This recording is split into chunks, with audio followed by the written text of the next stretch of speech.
வணக்கம். நாம் பெரியார் ஓவியம் எப்படி வரைகிறதுன்னு பார்க்க போகிறோம். பெரியார் ஓவியத்தை பொறுத்த வரைக்கும் கண்ணாடி தான் பெரியாரோட அடையாளம்.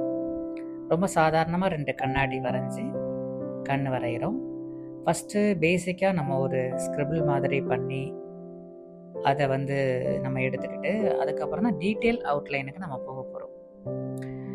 பெரியாரை வரைகிறது ரொம்ப ஈஸிங்க. எப்பவும் போல் ரொம்ப நிறைய தாடி வச்சு 2 கண்ணாடி போட்டு கொஞ்சம் மூக்கு பெருசாக இருந்தாலே பெரியார் ஓவியம் ரொம்ப அழகாக வந்துடும். குழந்தைங்களும் வரைகிறதுக்கு ரொம்பவே ஈஸியாக தான் இருக்கும்.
இந்த ஓவியத்தில் காணப்படும் முகம் ஒரு மனிதரின் உருவம் மட்டுமல்ல, அது சிந்தனைக்கான ஒரு சின்னம். அது பெரியார். சமூகத்தில் பிறப்பால் உருவான அநீதிகளை சவால் செய்தவர், மூட நம்பிக்கையின் இருளை அறிவின் ஒளியால் களைந்தவர், மனிதரில் யாருக்கும் அடிமையல்ல என்பதை சொன்னவர், பெண் சுதந்திரம், கல்வி, சமத்துவம், சமூக நீதியை தந்தவர். இந்த ஓவியத்தில் காட்சி தருபவரின் பார்வை ஒரு மனிதரின் பார்வை மட்டுமல்ல, அது எதிர்கால தலைமுறையின் சிந்தனை பார்வை. அந்த பார்வை இன்று நாமும் தாங்கி செல்ல வேண்டும். ஒரு மனிதன் பிறந்த இடம், சாதி, மதம், இனம் எதுவானாலும் அவனுக்கு மனித உரிமை ஒன்றுதான் என்பதை உலகுக்கு சொல்ல துணிந்தவர் இவர். மூட நம்பிக்கையால் கட்டப்பட்ட சங்கிலிகளை உடைத்து அறிவின் ஒளி பரவச் செய்தவர். பெரியார் வாழ்நாளெல்லாம் சமூகத்தில் பிளவுகளை உருவாக்கிய சாதி விரோதத்தை எதிர்ப்பதே ஒரு பணி, பெண்கள் அடிமைப்படுத்திய பழக்க வழக்கங்களை சவால் செய்வதே ஒரு பணி, மனிதனை மனிதனாக மதிக்க செய்வதே ஒரு பணி. பெரியார் எளிதான பாதையில் நடக்கவில்லை.